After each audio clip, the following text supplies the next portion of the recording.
Hello. Hi. So what can you tell me about EMHIP? Where do I begin?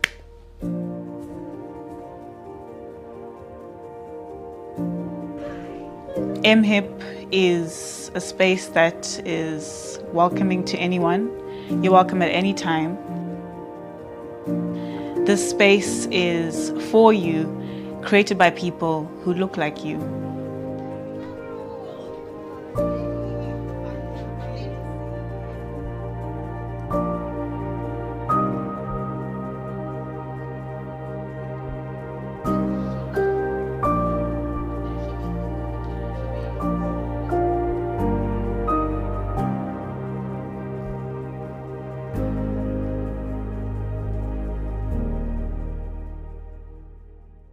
Would you like to introduce yourself, your name, where you're from? My name is Malik Gul. I live in the local area here in Wandsworth, London, and I am the director of the Community Empowerment Network. How did the idea start? Well, EMHIP title is the Ethnicity and Mental Health Improvement Project. The idea very much started as my parents came over here, and I was born and brought up, as I said, in Birmingham. Some of my earliest memories were being very conscious that I was a Pakistani, that I was in inverted commas, foreigner, and that I was also not entirely welcomed in my environment by the host community. Some of the clearest memories I have was of my parents coming home frightened, coming home in tears, coming home after being racially abused and attacked. These are some of my earliest memories. And memories not only of myself, but memories that were shared by my peers and by members of my family. So that has always stuck with me. It's always been part of my growing up, a kind of feeling other and different. So I've always been involved in work that we could broadly define as anti-racist, anti-colonial, anti-discrimination.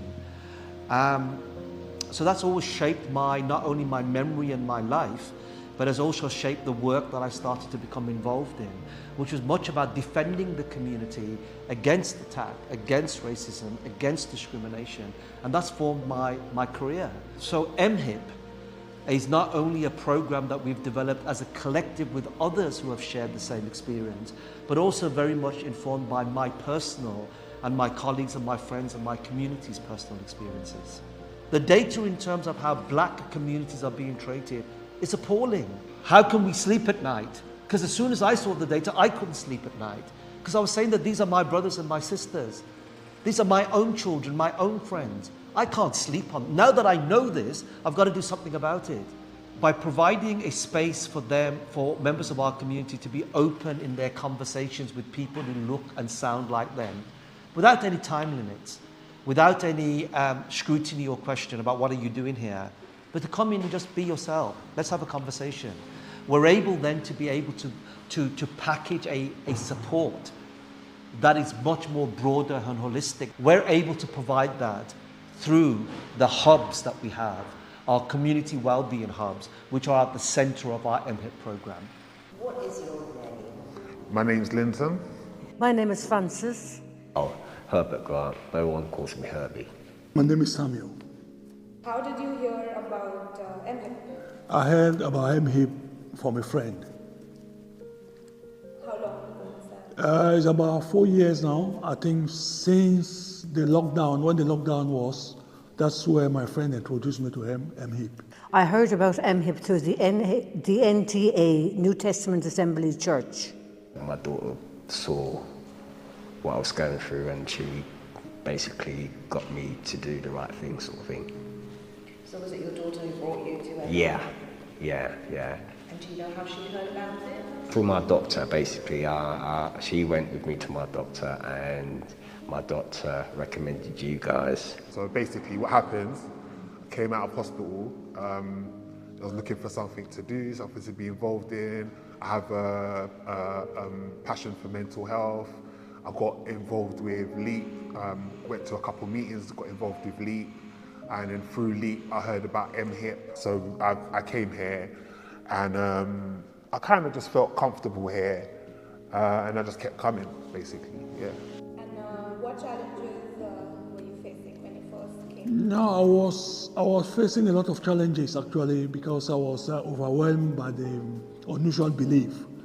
I was locked up in the house without doing anything, so the lockdown set me back. So I was not going anywhere. So I was having a lot of problem at that time. Mental, emotional, physical and spiritual, the full package. Physical, I have a long-standing back problem. Mental health, bipolar disorder. Emotional problems, just emotional problems, how to express myself, with anger, sadness, things like that. Feeling depressed, feeling I was in dark places basically, and I just lost all my confidence basically, and I just felt sort of like I didn't want to be here anymore basically. So what kind of support have you received from EMHIP? I feel quite confident now due to yourself as well as your colleagues in keeping me in a positive state of mind. I receive a very good support. I mean, people understand my problem. They try to solve them. They try to give me a voice, to be heard. I've received all different types of support: mental health support, emotional support, physical support. I'm so grateful for what EMHIP have done for me and for my relationship as well, because I'm in a long-term relationship and they've helped my partner understand what mental health is all about. It's not just for myself, it's like for the family as well. They can help a family as well. Hello. Hello. Please introduce yourself. Please tell us what is your role here at EMHIP. My name is Leonie Brown and I am the EMHIP Hub Manager. Can you tell us what a day in EMHIP looks like for the team?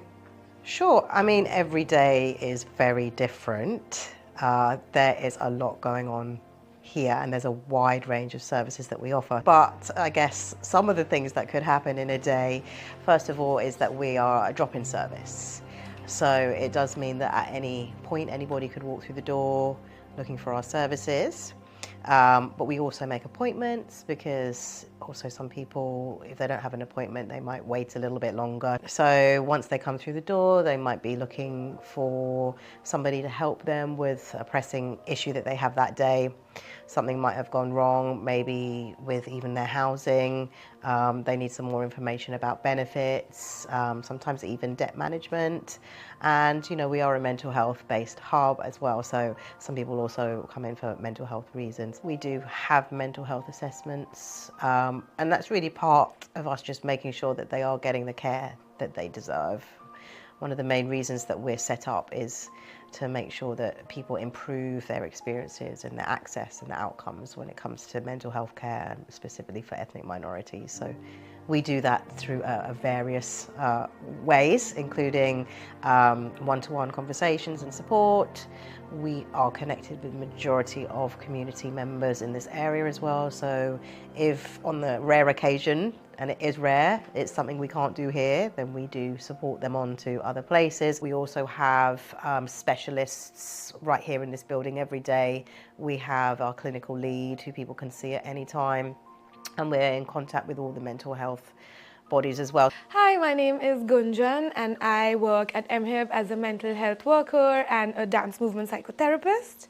I've been working at EMHIP for the last 1 year, more than 1 year now. Can you just tell us what do you do in the session? So I'll just give you a little brief. We start with the verbal check-in. We check how everyone's arriving in the space, and then we just do a bit of full body warm-up, stretching, and then we go into free movement exploration, so everyone gets a chance to express themselves or show the moves that they've got. And then we just move freely together, we enjoy the music, and in the end we come down, we practice a bit of mindfulness, we do a checkout, and then eat fruits and tea and coffee and go about our day. So my name is Lorraine Chedemuno. I'm a registered mental health nurse. So I'm the clinical specialist nurse for EMHIP. I've been working for about 3 months since May this year. So when we get a new guest, part of the process is letting them know that there's a mental health specialist available to support with their mental health needs if need be. And when they've agreed to meet me, I'll have a conversation with them, and then from there we can just have an assessment and see what their needs are and see what they would like to be supported with and work things from there. Just as an opener, I just want you to kind of introduce yourself, just say a little bit about who you are. My name is Ikaku. I'm part of the LEAP project. I've also been part of EMHIP. My name's Linton. Also, I'm part of the LEAP project. The LEAP stands for Lived Experience Assessment Panel. My name's Lincoln, and I've been with LEAP panel member for I think 2 years. I came across the LEAP panel because I was doing some courses in the recovery college. So, Linton, what exactly is LEAP? Right, so LEAP, essentially we sit on panels, meetings with healthcare professionals in the hospital. The meetings that we're all involved in are called key intervention meetings. It's just to do with using our voices as lived experience to initiate some changes in how the conversation about how we're going to improve mental health, you know, especially for black people and ethnic minorities as well. But I feel like, you know, in the process of doing it for ethnic minorities, we're actually going to probably end up improving it for the wider service user. I've never asked you this question before, but it's like, what drew you to be a part of LEAP and to be here for all this time? For me, I want to kind of make a difference to the ethnic minority and the black community, and I want to sort of bring my lived experience and sort of like improve the mental health service so the next generation of service users hopefully don't have to experience what we experienced. I'm kind of like passionate to make a difference. I feel like patients or service users' voices are overlooked, and there needs to be a better understanding of what the shortcomings of the system is. I've had to realise that mental health services couldn't cater for my need, and they just didn't get me, and I've had to break away from them to find a very different path in order to go down, where for me it's been more focused on trying to achieve things in my life and trying to empower myself in some way. And I feel that I'm ready to now pass on a lot of my knowledge and a lot of my wisdom, a lot of the experience that I've had to go and the associations that I've had to build. I'm ready to pass on a lot of those ideas in order to help other people. And for me, what I love about LEAP and EMHIP is very much about people with mental health problems coming together to create their own system and their own way of doing things. Just to end on this point here, really, it's like we need to like keep hope alive and still need to keep fighting, and you guys still keep doing what you're doing, because, you know, it's like taking a sledgehammer to a wall, and that wall is racism, and like we're knocking and knocking. At one point the sledgehammer is going to break through, and that's what you guys are doing with your voices as part of LEAP, lived experience, and like experts by your experience. I think you guys are doing great, so thank you. Can you say what your name is and who you are and what you do here? I'm Naseem Abu Bakr, founder of Mushkilasan with the whole team. Assalamu alaikum. My name is Naveed Farouk and I work for Mushkilasan and I'm a peer support worker. Naseem, could you just tell us a bit about Mushkilasan?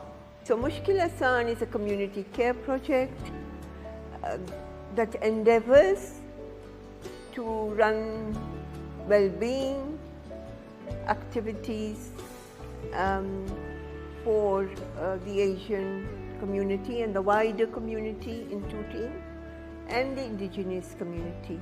Our main service is providing home care, commissioned through local authorities, the NHS for end of life, and privately. But other than that, we do a lot of advocacy and counselling, from which have developed now a Citizens Advice Bureau clinic, through the Wandsworth Citizens Advice Bureau, and also a peer support service, a mental health service through the Mental Health Trust. In addition to that, it is a community hub for everyone to come to, and it is very user-led. All the activities, all the groups are very much user-led. So what is peer support work? And this is the question that people ask me when I tell them that I'm a peer support worker.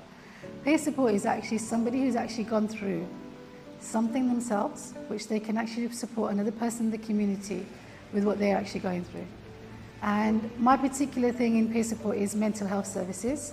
So I myself have been through mental health and dealt with it, and alhamdulillah I've come out and I'm still here.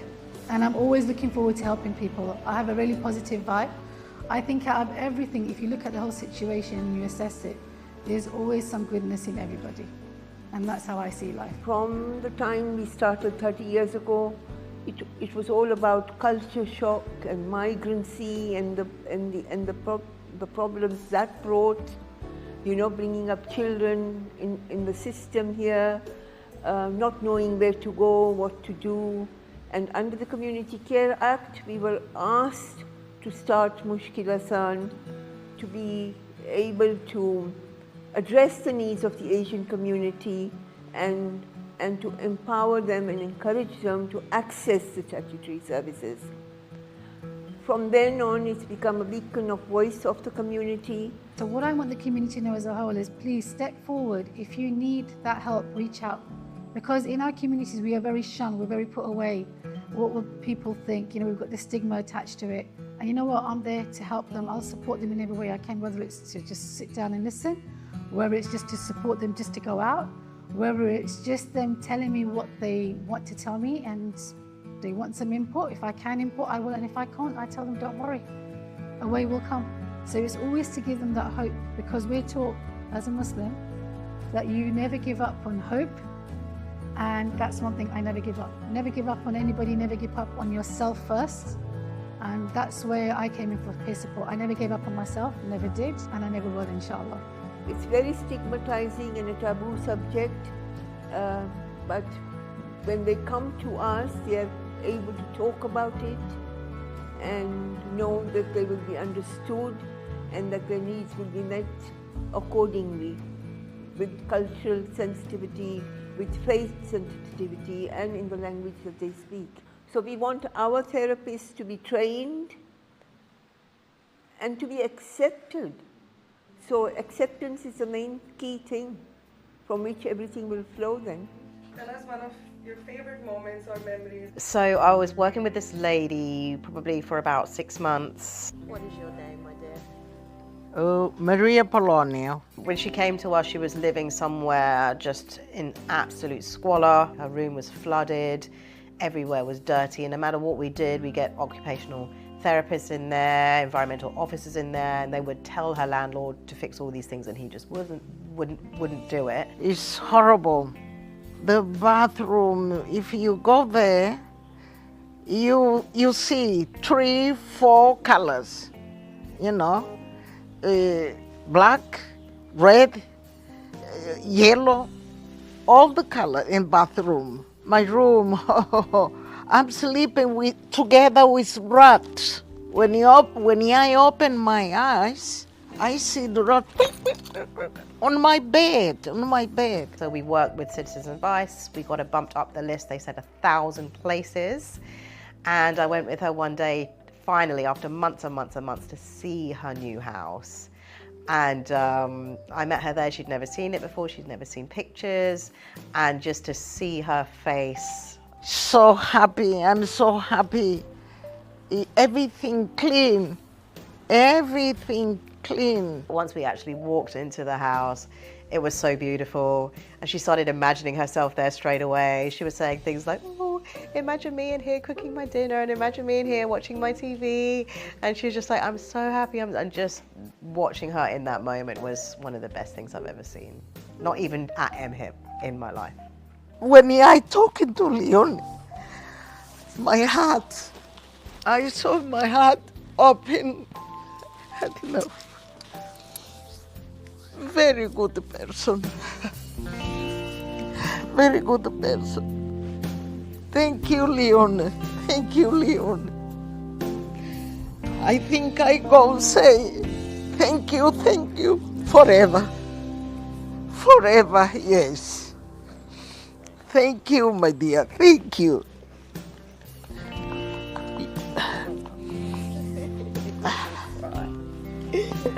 You deserve everything. Everything. I would say come and try it. Definitely try it. It works. It's like they say, the program works if you work the program. It's open to all people. It's a non-judgmental, safe environment, and it can meet your needs. Come, get to know some of the people. You build meaningful relationships and stuff like that. I would say that anyone who needs help from EMHIP, they will not only help you mentally and any other problems you might have, they are quite willing to discuss it with you, and if they can't help you, they'll be able to put you through to someone else who can help. EMHIP is all about empowering Black and brown people to have agency over their health, their mental health, and their well-being. No matter who you are or what you've been through, EMHIP welcomes you with open arms. It is a space to heal, to grow, and to be yourself. Over here, you're not just a client. You're part of a community, one that understands your journey, listens to you without judgment, and stands beside you every step of the way. EMHIP has proved that with the right support, every story has potential for hope, recovery, and transformation.